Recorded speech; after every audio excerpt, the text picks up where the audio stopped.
सत्यनाम साहिब सद्गुरु बंदी छोर सत साहिब। ध्यान मूलम गुरुर्मूर्ति पूजा मूलम गुरुपदम मंत्र मूलम गुरुर्वाक्यम मोक्ष मूलम गुरु कृपा। श्री गुरु चरण सरोज रज निज मुद मंडल अगार। जेहि सेवत नर होत हैं भवसागर से पार।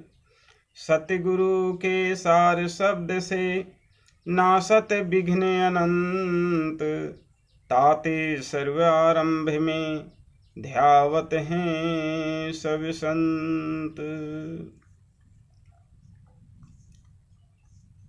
उपस्थित सभी हंस भक्तजनों, आत्मधर्म का सेवन,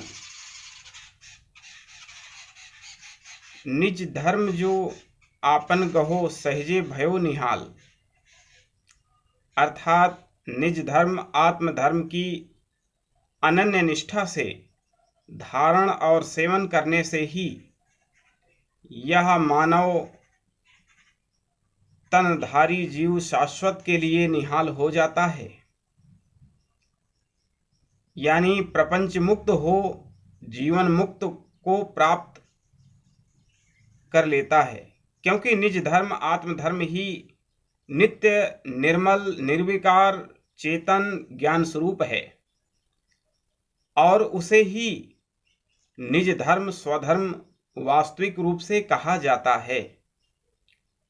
निजात्म स्वरूप से भिन्न जो धर्म है, जो सभी अनात्म धर्म हैं, अतएव आत्मनिष्ठा से भिन्न जो कुछ धारणा निष्ठा अर्चन वंदन उपासना और कर्म अनुष्ठान आदि हैं, उसे बंदी छोर सदगुरु कबीर साहब ने तुच्छ अति तुच्छ बतलाया है और उसका मनोभूमि को पलट देने वाला हृदय स्पर्शी मार्मिक उद्घोषण किया है। यथा राम बिना नर होई हो कैसा। बाट मांझ गोबरो राजेसा। कहें कबीर पाछे पछतय हो। या घर से जब वा घर जय हो। या घर से जब वा घर जय हो। अर्थात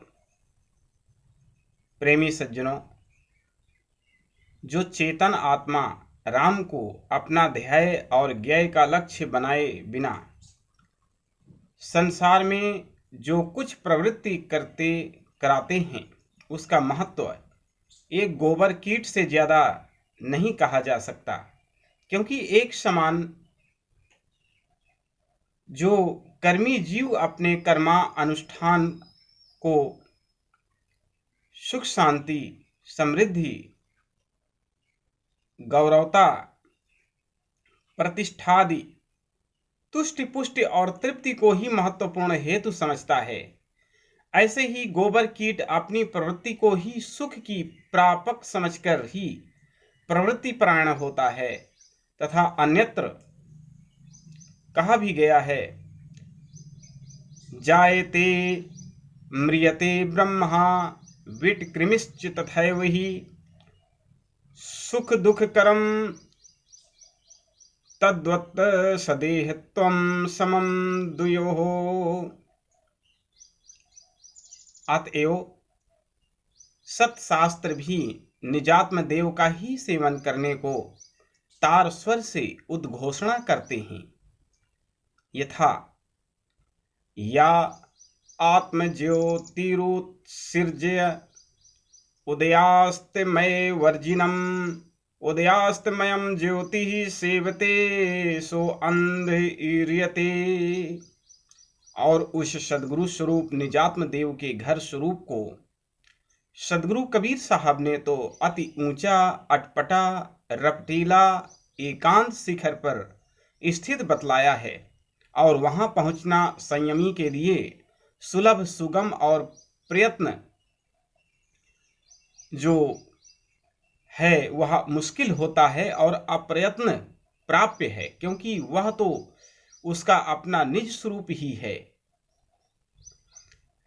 कबीर का घर शिखर पर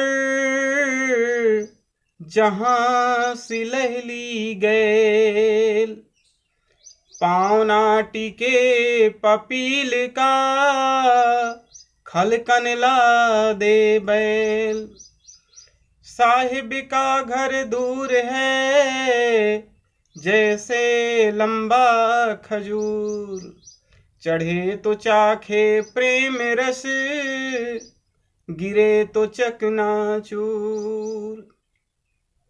अर्थात कबीर चेतन आत्मा देव स्वरूप सदगुरु साहिब का घर स्वरूप अति श्रेष्ठ और सूक्ष्मतम है। वहां वेद और आगमों के दृष्टादृष्ट रूप कर्म स्वास्थ्य को सुलझाने में जिनकी बुद्धि काम कर जाती है, ऐसे सूक्ष्म बुद्धि सकाम कर्मी जीवों का पहुंचना कठिनाति कठिन है। वहां जड़मती बैल जैसे स्थूल बुद्धि निषिद्ध कर्म जीवी और जीवों का तो कहना ही क्या है। हाँ, अति दुर्लभ और दुर्गम, अति श्रेष्ठ और सूक्ष्मतम होने से जहां बड़े बड़े सूक्ष्म बुद्धिजीवी सकामी जीवों को पता नहीं लगता, वहां हमारे जैसों को की दाल कैसे गलेगी। ऐसा सोच सुन समझकर आप लोग धैर्य और सदुत्साह को छोड़ न बैठें, क्योंकि जो जाकी शरणागति गहे, ताही वाही को लाज, उलट मीन चढ़त है, बहे जाति गजराज। सच्चे हृदय से यदि संत सदगुरु का सहारा प्राप्त हो गया तो रेंडा रोक भयो मलिया गिर, चहूं दिश फूटी बासा। तीन लोक ब्रह्मांड खंड में देखे अंध तमाशा, तीन लोक ब्रह्मांड खंड में देखे अंध तमाशा। पंगु मेर सुमेरी उलंघ, त्रिभुवन मुक्ता डोले, गूंगा ज्ञान विज्ञान प्रकाशे, अनहद बानी बोले।